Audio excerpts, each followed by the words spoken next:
Class 9 का chapter number 1 है और जैसा कि इसका नाम है व्हाट डेमोक्रेसी व्हाई डेमोक्रेसी। तो इस चैप्टर में हम डेमोक्रेसी के बारे में पढ़ेंगे, उसके ओरिजिन को समझेंगे, उसके मीनिंग को समझेंगे, उसकी डेफिनेशन को समझेंगे, उसके फीचर्स के बारे में बात करेंगे, उसकी मेरिट्स के बारे में, उसकी डीमेरिट्स के बारे में बात करेंगे और कैसे हम डेमोक्रेसी को और बेटर कर सकते हैं उन सब चीज़ों के बारे में बात करेंगे। और जब हम इस चैप्टर को पढ़ लेंगे तो हमारे दिमाग में एक चीज़ बहुत क्लियर होगी कि एक डेमोक्रेसी और एक नॉन डेमोक्रेटिक सिस्टम में क्या डिफरेंसेस होते हैं, कौन सी ऐसी चीज़ें हैं जो किसी सिस्टम को डेमोक्रेटिक बनाती हैं और कैसे हम अपने डेमोक्रेटिक सिस्टम को और बेटर कर सकते हैं। देखिए, जो वर्ड है डेमोक्रेसी, ये एक ग्रीक वर्ड डेमोस क्रेटिया से आया है, जो कि अपने आप में दो वर्ड से मिलकर बना है, जहां एक और है डेमोस और एक है क्रेटिया। डेमोस का मतलब होता है पीपल और क्रेटिया का मतलब होता है रूल। तो जब हम इनको कंबाइन करेंगे तो डेमोक्रेसी का मतलब मिलेगा रूल बाय द पीपल। ये 1 मार्क्स में आपके एग्जाम में आपसे पूछा जा सकता है कि डेमोक्रेसी किस लैंग्वेज का वर्ड है या डेमोक्रेसी का मतलब क्या होता है, इसका मीनिंग, जो इसका लिटरल मीनिंग है वो है रूल बाय द पीपल। अब डेमोक्रेसी कई तरह की डेमोक्रेसी हो सकती है। जहां रूल बाय द पीपल है, इसका मतलब लोग अपने ऊपर खुद रूल कर रहे हैं।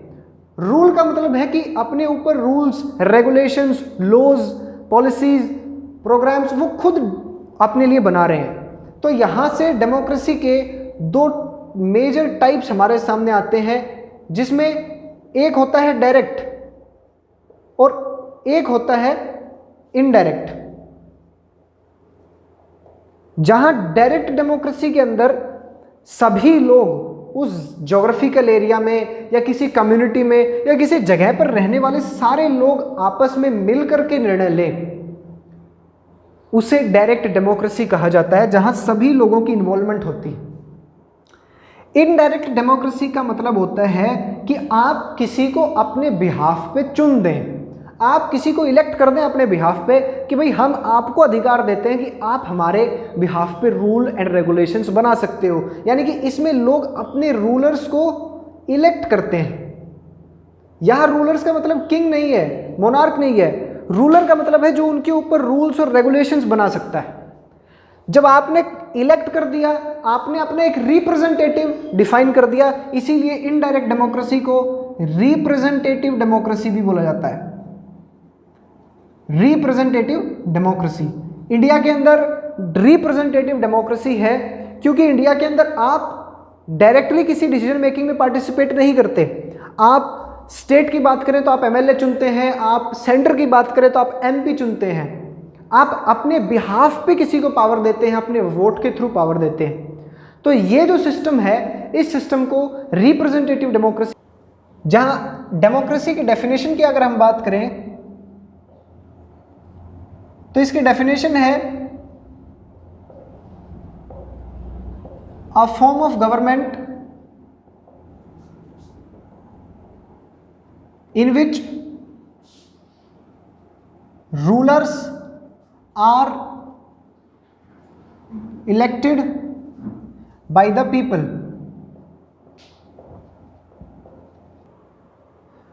ये इसकी डेफिनेशन है। इस डेफिनेशन को हमें बहुत ध्यान से देखना है। ये डेमोक्रेसी की सबसे सिंपलेस्ट डेफिनेशन है। सबसे सिंपल लेवल के ऊपर अगर आप डेमोक्रेसी को देखें तो डेमोक्रेसी का ये मतलब है कि एक ऐसी गवर्नमेंट जिसमें जो रूलर्स हैं, रूलर्स का मतलब वो नहीं है, रूलर्स का मतलब है कि आपके बिहाफ पे रूल और रेगुलेशन बनाने का अधिकार आपने किसको दिया है। यहां पे इसका मतलब किंग से नहीं है, यहां पे इसका मतलब किसी प्रिंस से नहीं है, किसी मोनार्क से नहीं है। यहां पे आपके रिप्रेजेंटेटिव्स होंगे। इस डेफिनेशन को अगर हम ध्यान से देखना शुरू करें तो कुछ चीजें हाईलाइट करने की हैं, जिसमें सबसे पहली चीज है रूलर्स, कि आपने अपने रूलर्स को इलेक्ट किया। आपने अपने रूलर्स को इलेक्ट किया और रूलर्स को इलेक्ट करने के बाद अब आपके रूलर्स किस तरह के होंगे, क्या वो जो चाहे वो कर सकते हैं, या उन्हें किसी और की परमिशन की ज़रूरत है, या उनके पास ही सुप्रीम अथॉरिटी है? इस चीज़ को समझने के लिए, डेमोक्रेसी की इस डेफिनेशन को इवोल्व करने के लिए हम एक पाकिस्तान के बारे में थोड़ा सा केस स्टडी देखेंगे। देखिए 1999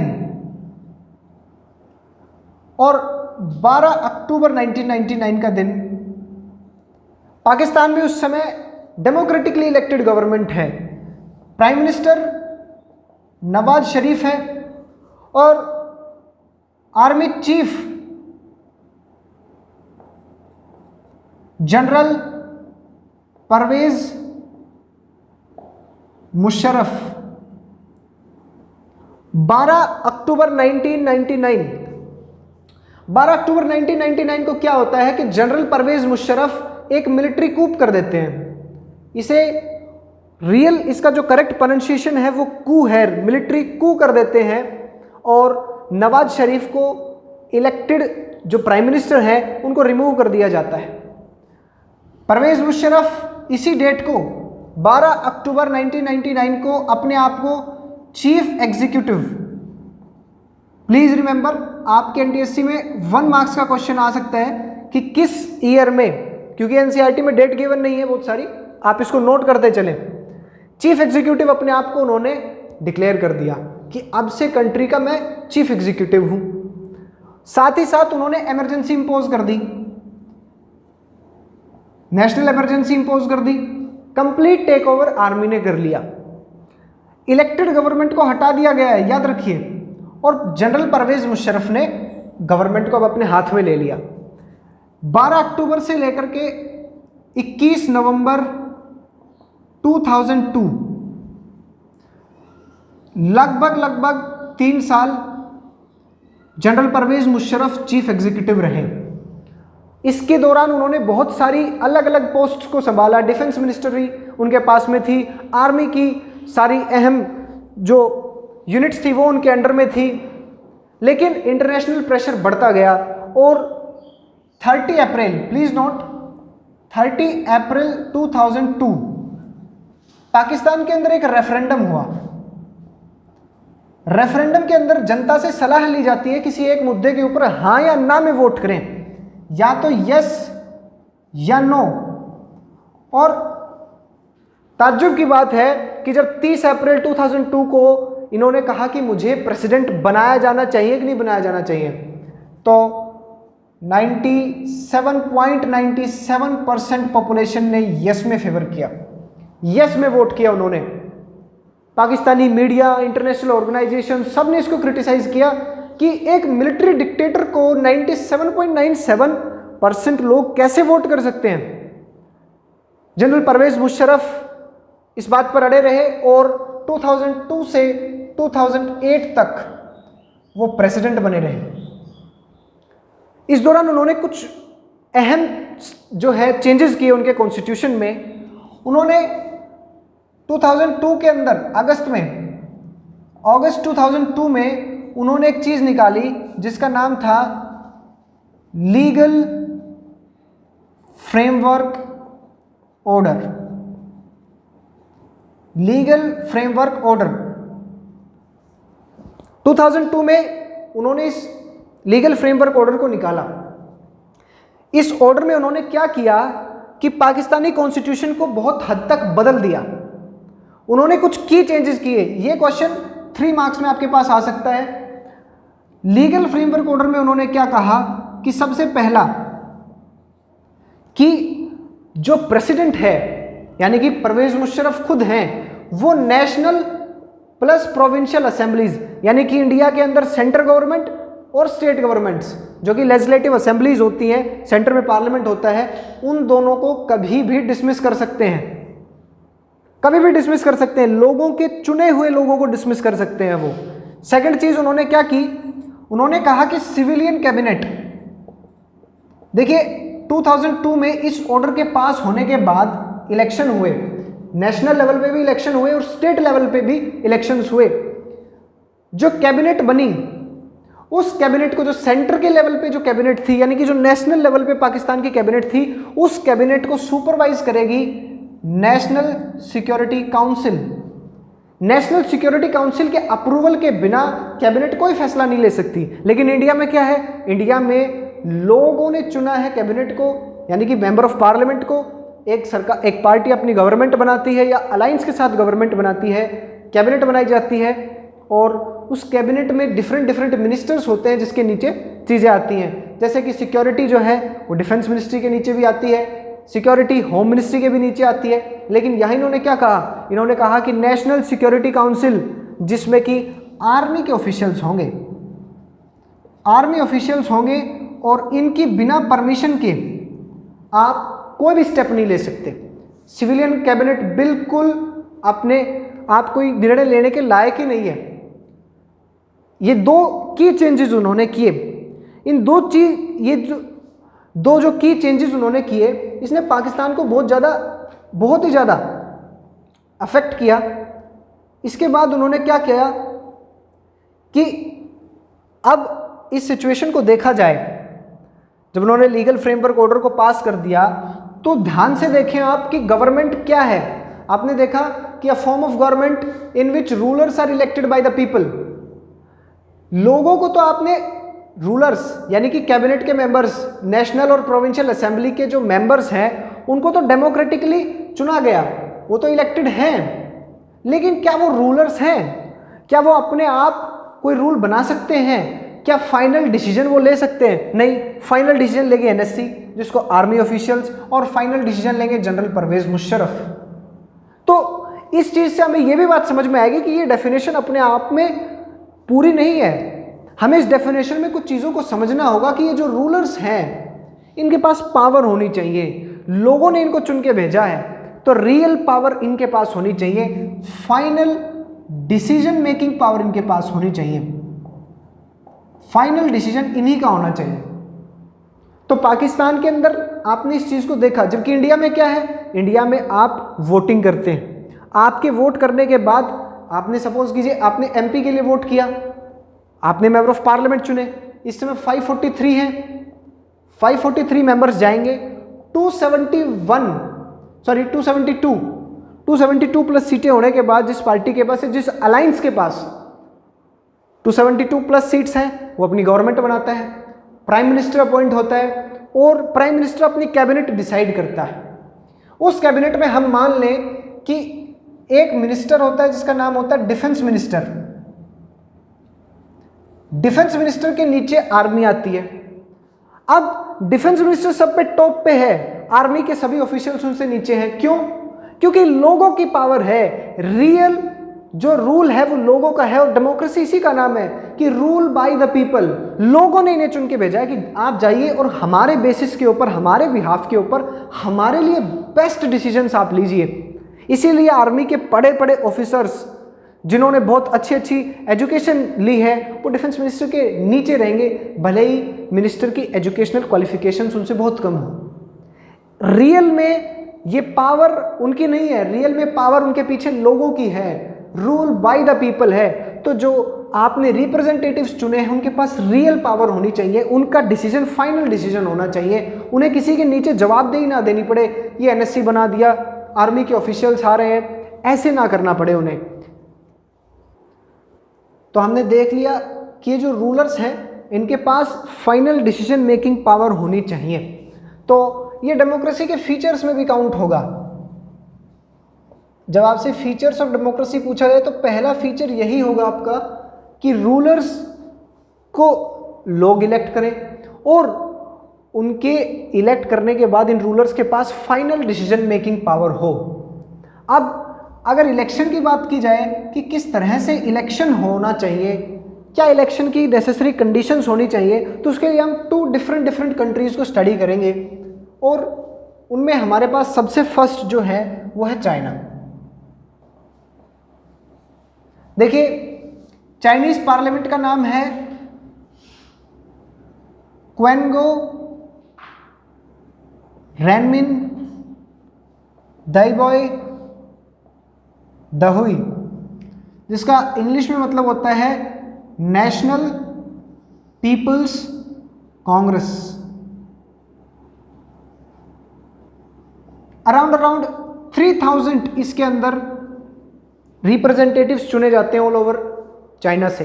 कुछ रिप्रेजेंटेटिव्स आर्मी से भी लिए जाते हैं, लेकिन इलेक्शन भी हो रहा है और सब चीज़ें भी हो रही हैं, लेकिन एक टेक्निकल प्रॉब्लम है कि आपको जब भी इलेक्शन फाइट करना है तो आपको चाइनीज़ कम्युनिस्ट पार्टी की परमिशन चाहिए, उससे क्लियरेंस चाहिए आपको, अदरवाइज आप नहीं कर सकते। आपको चाइनीज़ कम्युनिस्ट पार्टी की मेंबरशिप लेनी पड़ेगी, आप उसके मेंबर होने चाहिए तो वो आपको देगी इलेक्शन लड़ने की परमिशन। या तो आप चाइनीज़ कम्युनिस्ट पार्टी के मेंबर हो, या there are 8 smaller parties. China के अंदर 8 स्मॉल पार्टीज भी हैं, लेकिन वो सब इसके साथ अलाइंस में है, ऑलरेडी इनका अलाइंस है, और इसीलिए यहाँ पर जो इलेक्शन है वो एक्चुअल में कोई चॉइस लोगों को दे ही नहीं रहे हैं। एक ही पार्टी है, वही पार्टी की मंजूरी आपको चाहिए इलेक्शन लड़ने के लिए। पार्टी अपनी मर्जी के लोगों को खड़ा करती है और लोगों को नहीं चुनना पड़ता है, कोई खास चॉइस नहीं मिल रही है यहाँ पे, नो चॉइस। वही एक और कंट्री जो है जिसका नाम है मैक्सिको। देखिए मैक्सिको 1980 में इंडिपेंडेंट होता है और 1980 से 2000 तक यानी कि 20 ईयर्स तक एक पार्टी होती है जिसका नाम है पीआरआई। पीआरआई के बारे में आप क्लास 12th में भी पढ़ेंगे। पीआरआई जो पार्टी है जिसका नाम है इंस्टीट्यूशनल रेवोल्यूशनरी पार्टी। देखिए पीआरआई लगातार इलेक्शन जीत रही है। चाइना में हर 5 साल में इलेक्शन होते हैं, मैक्सिको में हर 6 साल में इलेक्शन होते हैं। अब यहां पर पार्टी जीत रही है बार बार, लेकिन एक चीज जो देखने की थी वो थी कि ये रिगिंग यानी कि money power, muscle power, dirty tricks को यूज कर रही है। इस पार्टी ने फ्री एंड फेयर सिस्टम नहीं किया, इन्होंने मेल प्रैक्टिसेस की, इन्होंने गलत गलत हथकंडे अपनाए लोगों को अपने पक्ष में वोट करवाने के लिए। जैसे कि गवर्नमेंट ऑफिशियल्स को पार्टी मीटिंग में बुला लेना। किसी भी पार्टी की मीटिंग में देखिए किसी मंत्रालय के नीचे काम करने वाले अधिकारियों को उस मंत्रालय के मंत्री बुला सकते हैं। अगर आप देखें होम मिनिस्टर जो होता है, होम मिनिस्टर अपने डिपार्टमेंट में नीचे काम करने वाले सभी लोगों को बुला सकता है क्योंकि उस डिपार्टमेंट का मुखिया है वो। लेकिन अगर होम मिनिस्टर मान लीजिए किसी पार्टी ए से संबंध रखता है और इस ए पार्टी की मीटिंग है, उसमें किसी गवर्नमेंट ऑफिशियल्स का जाना ये अपने आप में एक क्वेश्चन मार्क होता है कि क्या वो फ्री और फेयर हैं, क्या वो इम्पार्शियल हैं, क्या वो किसी एक पार्टी की तरफ झुके हुए तो नहीं है। और यही पीआरआई ने किया, गवर्नमेंट ऑफिशियल्स को अपनी तरफ उन्होंने झुका लिया। गवर्नमेंट ऑफिशियल्स को पार्टी मीटिंग में बुलाया जाने लगा, टीचर्स को टारगेट किया गया। जो स्कूल में जो टीचर्स थे वो पेरेंट्स को फोर्स करते कि आप पीआरआई के लिए ही वोटिंग करें। जो मीडिया थी, देखिए डेमोक्रेसी के अंदर मीडिया का बहुत इंपॉर्टेंट रोल माना जाता है। लोकतंत्र का चौथा स्तंभ इसको कहा जाता है, 4th पिलर ऑफ डेमोक्रेसी इसको कहा जाता है। एग्जीक्यूटिव, लेजिस्लेचर, एग्जीक्यूटिव और जुडिशरी के बाद जो 4th पिलर ऑफ डेमोक्रेसी कहा गया है वो मीडिया को कहा गया है, इंडिपेंडेंट मीडिया को कहा गया है। लेकिन मीडिया यहाँ इंडिपेंडेंट नहीं था। मीडिया अपोजिशन की कोई डिमांड नहीं उठा रहा, अपोजिशन की कोई बात को तवज्जो नहीं दे रहा, सिर्फ अपोजिशन को क्रिटिसाइज कर रहा है और केवल पीआरआई की अच्छी अच्छी बातों को सामने रख रहा है। पीआरआई की मर्जी से ही सब कुछ चल रहा है। लेकिन 2000 में पीआरआई इलेक्शन हार जाती है। पीआरआई अपने इलेक्शन कैंपेन्स के अंदर बहुत मैसिव स्केल के ऊपर मनी पावर का यूज करती है, कैंपेनिंग में बेशुमार पैसा ये खर्च करती है। यानी कि कुल मिलाकर के देखा जाए तो यहाँ पर कोई फ्री और फेयर इलेक्शन नहीं हो रहा है, no free and fair election. तो अब हमारी जो डेफिनेशन है उसमें चेंज करने का समय आ गया है कि इलेक्टेड तो हो, यानी कि जो इलेक्शन हो रहा है उस इलेक्शन में कौन कौन सी कंडीशंस होनी चाहिए, उस इलेक्शन के अंदर क्या क्या ऐसा होना चाहिए कि वो एक डेमोक्रेटिक गवर्नमेंट के लिए सूटेबल हो। यहां हमने देखा कि ना तो चॉइस दी गई, ना फ्री और फेयर इलेक्शन है। तो इसका मतलब है कि अगर आपको इलेक्शन का मतलब यहां पे लेना है तो एक ऐसा इलेक्शन जहां पे चॉइस भी अवेलेबल हो, फ्री एंड फेयर इलेक्शन हो। फ्री एंड फेयर इलेक्शन का मतलब है कि लोगों को सही समय पे सही जगह वोट किया जाए। जहां पीआरआई लास्ट मोमेंट के ऊपर पोलिंग बूथ ही शिफ्ट करवा देती थी, लोगों को वोट डालते समय भी बहुत सारी मसल पावर का वो यूज करना पड़ता था। लेकिन आपने तो फ्री और फेयर इलेक्शन, यानी कि लोगों के ऊपर कोई दबाव नहीं है, आप बिल्कुल अपनी मर्जी से वोट डालें, बिल्कुल इम्पार्शियल है, कोई पार्शियलिटी नहीं है किसी के साथ, चॉइस अवेलेबल है। यानी कि एक ऐसा इलेक्शन होना चाहिए जहां पे चॉइसेस हैं, फ्री और फेयर है, यानी कि जो रूलिंग पार्टी है हो सकता है वो भी हार जाए, हो सकता है उसकी भी डिफीट हो जाए। जहां सबसे बढ़िया एग्जाम्पल जो हमारे पास देखने को आता है वो है 1977।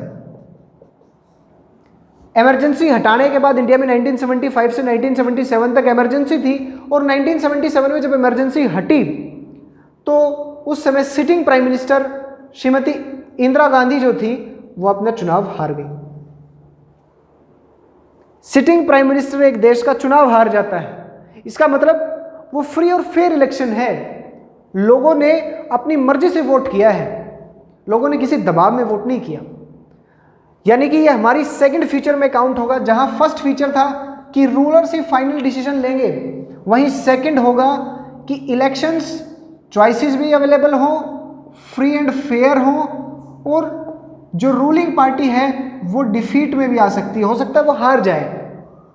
ये हमारी दो फीचर्स इसके बन गए हैं इस डेमोक्रेसी के साथ साथ। साथ ही साथ ये वो चीजें हैं जो बेयर मिनिमम है, bare minimum for a country to be called democratic.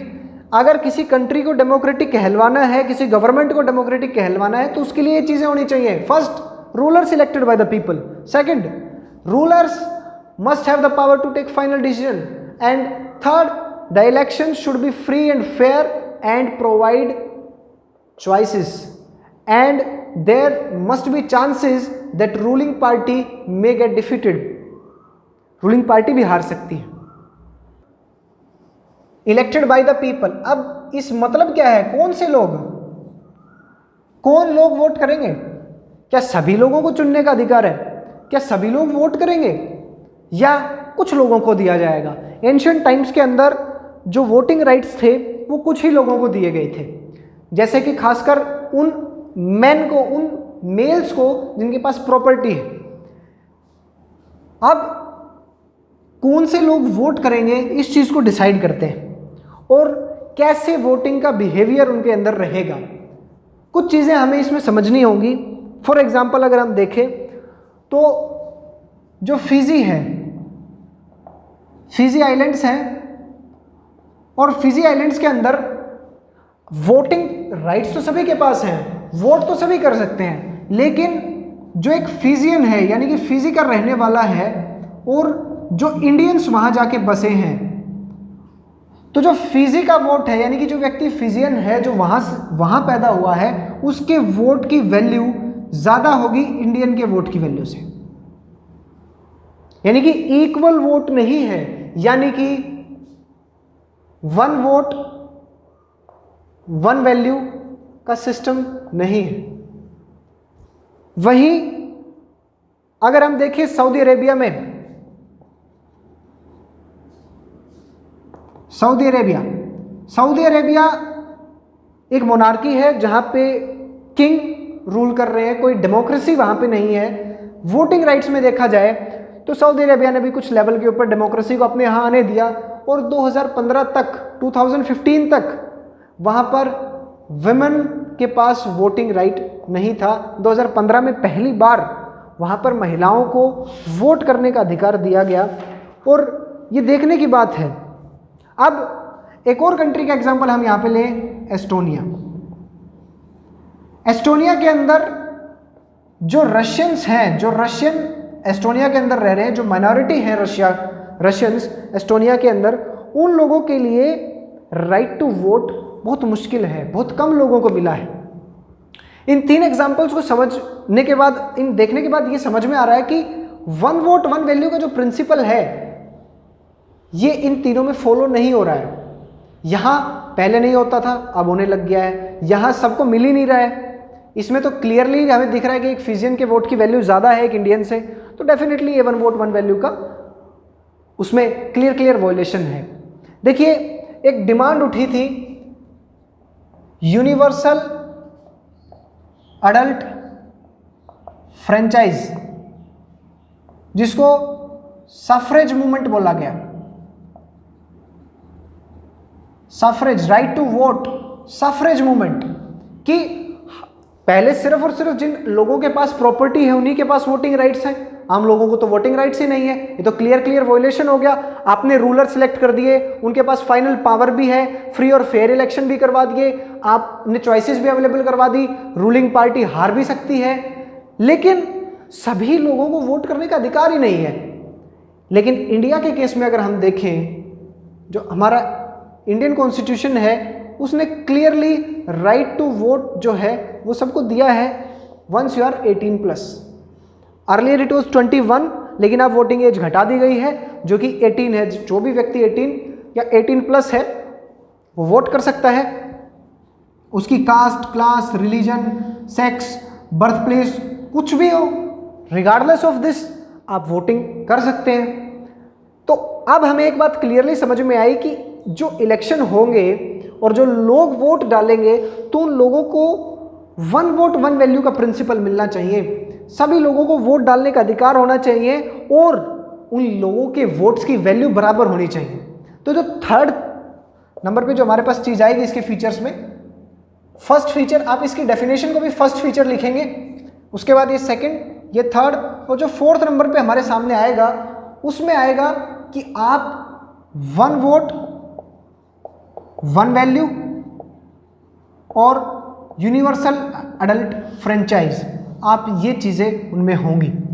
Fifth number पे जो हमारा फीचर अब हम इसमें समझेंगे इस डेफिनेशन के अंदर, और बेयर मिनिमम्स, यानी कि ये मिनिमम कंडीशंस हैं डेमोक्रेसी के लिए। याद रखिए क्वेश्चन किसी भी तरीके से आपसे पूछा जा सकता है। यहाँ अब फॉर्म ऑफ गवर्नमेंट, ये हमारे पास फोर्थ है कि अब गवर्नमेंट कैसी गवर्नमेंट होगी। क्या गवर्नमेंट जो चाहेगी वो करेगी, या गवर्नमेंट के ऊपर कुछ कंडीशंस होंगी, या गवर्नमेंट को कुछ लिमिटेशंस का सामना करना पड़ेगा, या गवर्नमेंट अपनी मनमर्जी से कुछ भी कर सकती है। देखिए इस सिस्टम में हम एक कंट्री का एग्जांपल लेंगे जिसका नाम है Zimbabwe.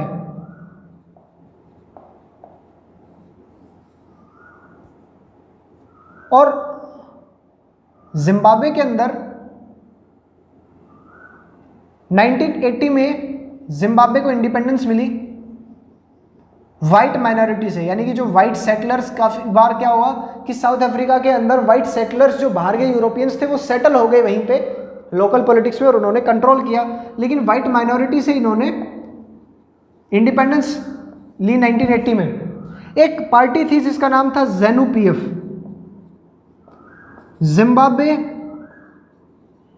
African national union patriotic front.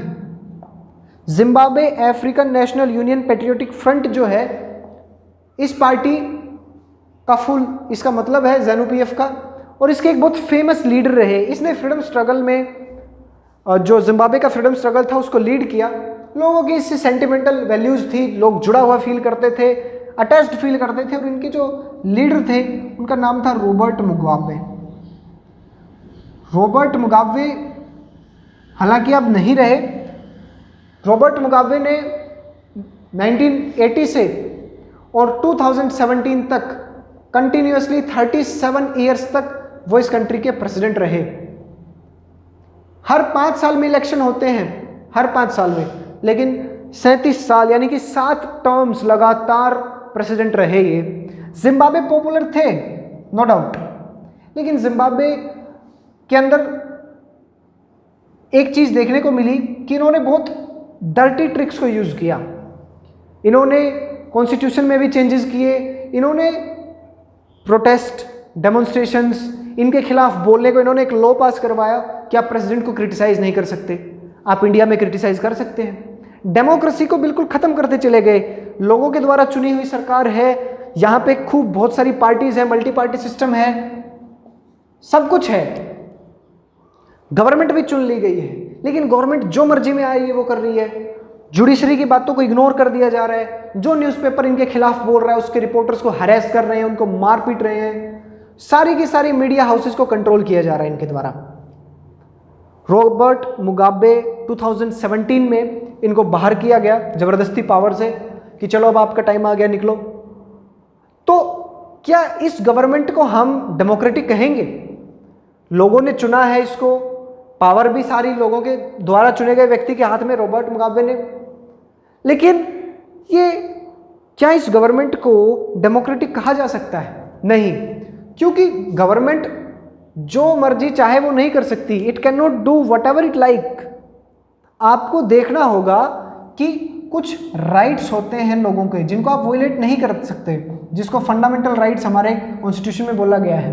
एक कॉन्स्टिट्यूशन होता है कंट्री का जिसके ऊपर कोई नहीं जा सकता, जो सबसे ऊपर होता है, जो सेट ऑफ रूल्स जो लोग उसको मानते हैं उसके नीचे रहेंगे सब लोग। मुगाबे साहब ने तो सब कुछ बदल दिया।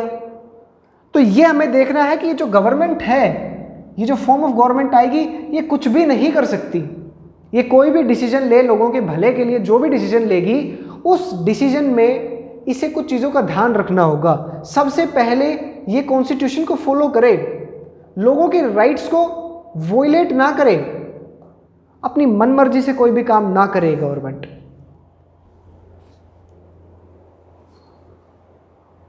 तो यहीं पे हमारा फिफ्थ जो है बनता है कि फॉर्म ऑफ गवर्नमेंट में अगर हम देखेंगे कि कैसे गवर्नमेंट होनी चाहिए, तो ऐसी गवर्नमेंट जो कॉन्स्टिट्यूशन के अंडर रहकर काम करे, कॉन्स्टिट्यूशन से ऊपर ना जाए, लोगों के राइट्स की वैल्यू करे।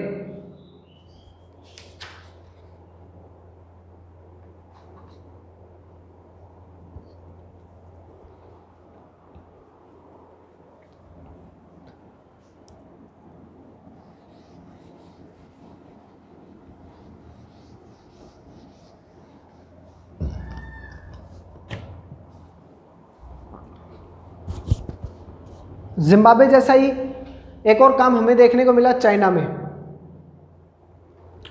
चाइना में क्योंकि वन पार्टी सिस्टम है, Chinese communist party only party है, तो चाइना में 1989 के अंदर एक बहुत फेमस घटना हुई। तियानमेन स्क्वायर के ऊपर कुछ स्टूडेंट्स इकट्ठा हो गए। वहां पर गूगल, याहू इन सब पर बैन है। तियानमेन स्क्वायर के ऊपर कुछ स्टूडेंट्स इकट्ठा हो गए और गवर्नमेंट के खिलाफ प्रोटेस्ट शुरू कर दिया और डिमांड की कि आप इनको सोशल मीडिया साइट्स को आप ओपन करें और इनके ऊपर, क्योंकि गवर्नमेंट के खिलाफ भी लिखा जाता है, जबकि चाइनीज गवर्नमेंट चाहती है कि उसके खिलाफ कुछ ना लिखा जाए। ऐसी स्थिति में चाइनीज गवर्नमेंट ने तियानमेन स्क्वायर के ऊपर टैंक्स चला दिए, अपने ही लोगों के ऊपर, अपने ही स्टूडेंट्स के ऊपर, अपने ही देश के फ्यूचर के ऊपर उन्होंने टैंक्स चला दिए। जबकि इंडिया के अंदर देखा जाए तो क्लास 12th में आपको बहुत इंपॉर्टेंट दो चीज़ें देखने को मिलेंगी।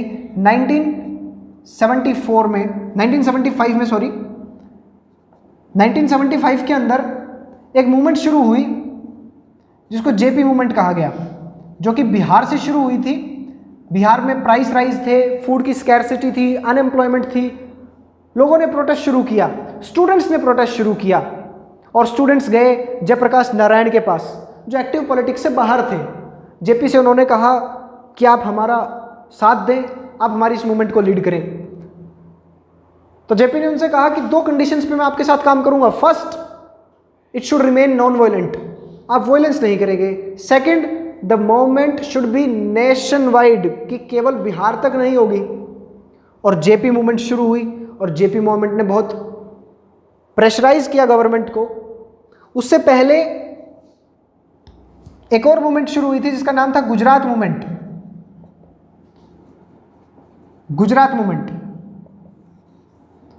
मूवमेंट भी 1974-75 में हुई, जहां पर गुजरात के अंदर कांग्रेस की गवर्नमेंट थी और स्टूडेंट्स फिर प्रोटेस्ट पे उतर आए। यहाँ पे पहले गुजरात मूवमेंट हुई थी।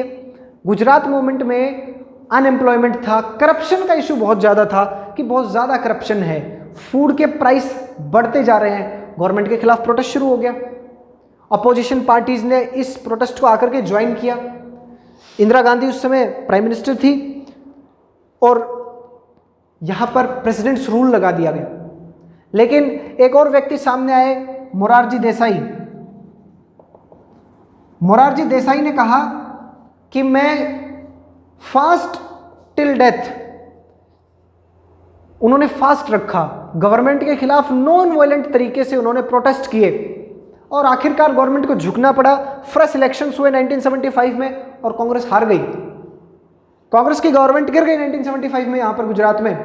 और यहाँ जेपी मूवमेंट का इंपैक्ट आपको 77 में देखने को मिला ही था कि इमरजेंसी तो लगाई, लेकिन 2 साल बाद खुद प्राइम मिनिस्टर चुनाव हार गई। यहाँ पर हमें क्लियर डिफरेंस समझ में आ रहा है कि एक कंट्री अपने देश के लोगों को मार रहा है, वहीं दूसरा अपने स्टूडेंट्स को इतना वैल्यू कर रहा है। तो इस गवर्नमेंट के अंदर ये जो फॉर्म ऑफ गवर्नमेंट है ये कॉन्स्टिट्यूशन से बंधा हुआ होना चाहिए, कॉन्स्टिट्यूशन से ऊपर ना समझे अपने आप को। Thanks a lot.